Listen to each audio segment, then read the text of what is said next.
Hi,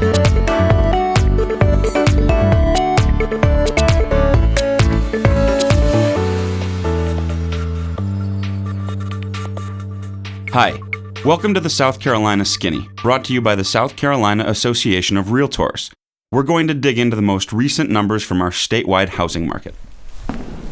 What was largely touted as a recovery year for our nation turned into another transition year in what has become a more drawn-out bottoming process than most would like.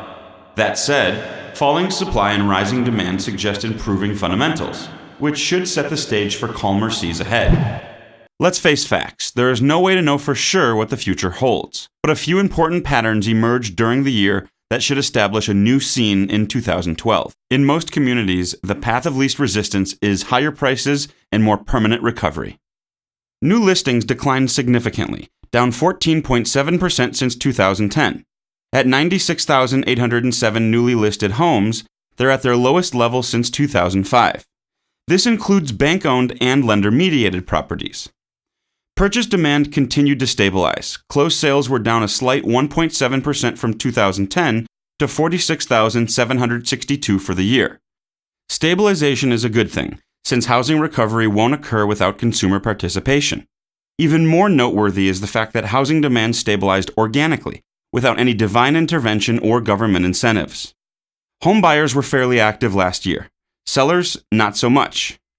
That combination of activity made dramatic drops in active listings one of the year's leading stories. Inventory levels were down 15.6% to 48,158 active units. That's the lowest active supply of homes since 2007. Prices were also stable, reflecting both the changing mix of homes selling as well as shifting market tides.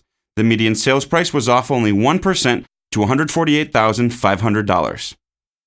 Month supply of inventory, which does a great job of measuring the balance between supply and demand, was down 16% to 11.9 months. We're shooting for that happy 5 to 6 month range. While we're still a bit elevated, we're certainly headed in the right direction. Ultimately, the spring selling season should be a major tell as to the future direction of the market.